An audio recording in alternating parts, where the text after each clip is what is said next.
Assalamualaikum warahmatullahi wabarakatuh. Perkenalkan, nama saya Fatur Rahman dari program Bimbingan Konseling Universitas Bengkulu. Pada kesempatan pada hari ini, saya akan menyampaikan mengenai gangguan kecemasan. Sebelumnya, gangguan kecemasan itu terbagi menjadi ada jenis gangguan kecemasan, ada faktor penyebab, dan pengobatan gangguan kecemasan. Gangguan kecemasan sendiri adalah munculnya rasa cemas atau khawatir yang berlebihan dan tidak terkendali terhadap berbagai kondisi. Kondisi ini akan mengganggu aktivitas sehari-hari. Gangguan kecemasan umum terjadi pada siapa saja, namun paling sering terjadi pada orang dewasa yang berusia lebih dari 30 tahun. Saat mengalami kondisi ini, penderita umum tidak bisa menjelaskan mengapa ia merasa cemas atau khawatir yang berlebihan. Rasa cemas adalah hal yang wajar, terutama jika ada tekanan atau kondisi tertentu. Namun, jika rasa cemas dan khawatir menjadi tidak terkendali, berlebihan, bahkan sampai mengganggu aktivitas sehari-hari, maka bisa jadi ini merupakan tanda kita sedang mengalami gangguan kecemasan itu. Selanjutnya, jenis-jenis kecemasan. Jenis kecemasan itu ada 6. Yang pertama itu gangguan kecemasan umum, fobia, gangguan kecemasan sosial, PTSD atau Post Traumatic Stress Disorder, gangguan panik, dan gangguan obsesif kompulsif atau OCD. Gangguan kecemasan umum adalah seorang yang menderita gangguan kecemasan umum biasanya merasa cemas atau khawatir secara berlebihan terhadap berbagai hal, mulai dari pekerjaan, kesehatan, hingga hal-hal sederhana seperti berinteraksi sosial kepada orang lain. Kecemasan yang muncul akibat gangguan kecemasan umum ini dirasakan setiap hari dan menetap hingga lebih dari 6 bulan. Akibatnya, penderita gangguan kecemasan ini akan menjadi sulit menjalani aktivitas dan pekerjaan sehari-hari. Selain munculnya rasa cemas yang mengganggu, penderita gangguan kecemasan umum juga dapat merasakan cepat lelah, tegang, mulai sakit kepala, sulit berkonsentrasi, sesak nafas, dan insomnia. Selanjutnya, gangguan kecemasan fobia. Fobia merupakan jenis gangguan kecemasan yang membuat penderita memiliki rasa takut yang berlebihan dan cenderung lebih rasional terhadap suatu benda, binatang, atau situasi tertentu yang tidak menimbulkan rasa takut pada kebanyakan orang. Orang yang memiliki fobia bisa mengalami serangan panik atau rasa takut yang hebat ketika melihat sesuatu benda atau berada pada tempat yang memicu fobia, misalnya laba-laba, darah, ketinggian, bahkan hal-hal yang pada orang umumnya merasa tidak takut, tapi bagi penderita fobia dia merasa takut hal tertentu. Selanjutnya, gangguan kecemasan sosial. Penderita gangguan kecemasan sosial atau dikenal juga fobia sosial memiliki kecemasan atau ketakutan yang luar biasa terhadap lingkungan sosial atau situasi di mana mereka harus berinteraksi dengan orang lain. Penderita fobia ini selalu merasa diawasi dan dinilai oleh orang lain, serta takut atau merasa malu secara berlebihan. Hal tersebut membuat penderita selalu berusaha menghindari situasi yang mengharuskan ia bertemu atau berinteraksi dengan orang banyak.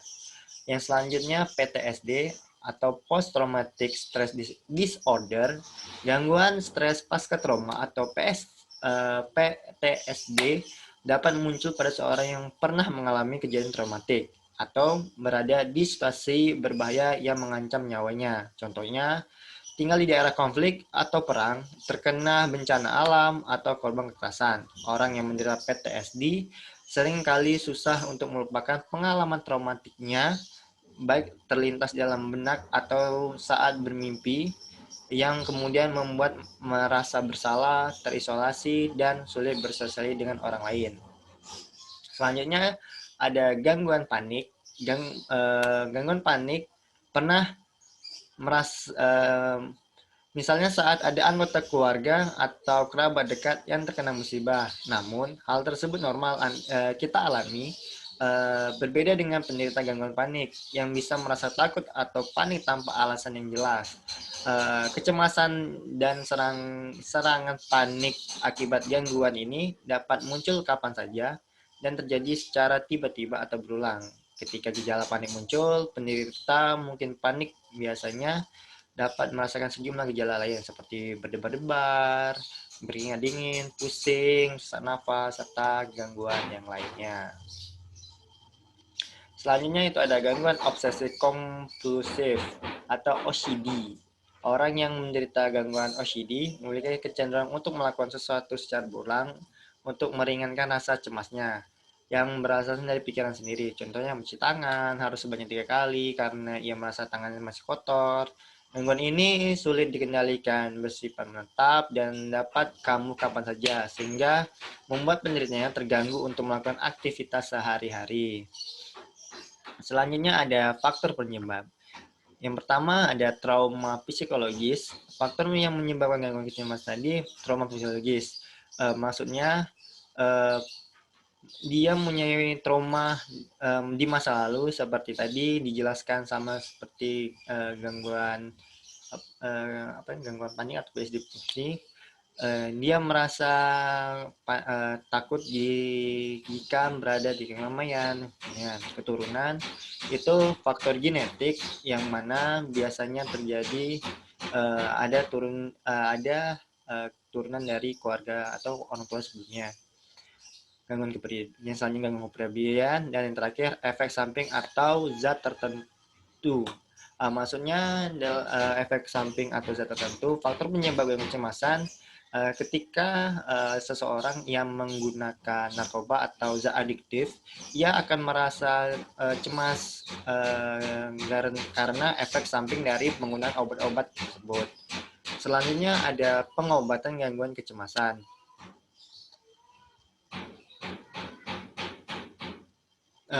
Yang pertama, gangguan kecemasan itu dapat diobati dengan terapi perilaku kognitif dan penggunaan obat-obatan. Terapi perilaku kognitif atau SBT dilakukan agar penderita mengenali dan mengubah pola pemikiran dan perilaku yang membuat merasa cemas. Tetapi ini membantu seseorang agar tidak mengubah suatu pikiran biasa menjadi pikiran yang negatif dan mampu melihat secara lebih realistis. Seseorang perlu meluangkan 1 jam setiap minggu untuk menjalani sesi terapi CBT selama 3-4 jam, 3-4 bulan. Pada saat sesi terapi CBT, dokter atau psikiater juga akan mengajarkan teknik relaksasi agar pasien mampu lebih tenang saat menghadapi situasi yang mampu memicu kecemasan dirinya. Yang selanjutnya penggunaan obat-obatan. Selain terapi perilaku kognitif, pengobatan gangguan kecemasan dapat dilakukan menggunakan obat-obatan yang diberikan oleh dokter. Beberapa jenis obat akan mengurangi keluhan. Beberapa jenis obat yang biasanya diberikan untuk mengurangi gangguan kecemasan umumnya antara antidepresan, pragablin, dan benzodiazepin. Perlu kita ingat juga, pasien perlu rutin memeriksakan dirinya ke dokter ketika menjalani pengobatan gangguan kecemasannya. Tujuannya adalah agar dokter atau psikiater ataupun psikolog yang menolongnya dapat mengetahui perkembangan kondisi pasiennya dari hal yang masih cemas tadi, mungkin bisa mengurangi kecemasannya. Terima kasih. Mungkin itu saja yang dapat saya sampaikan mengenai gangguan kecemasan. Lebih dan kurang saya mohon maaf. Tetap semangat, tetap bahagia, tetap baik-baik saja, tetap jaga protokol kesehatan. Wassalamualaikum warahmatullahi wabarakatuh.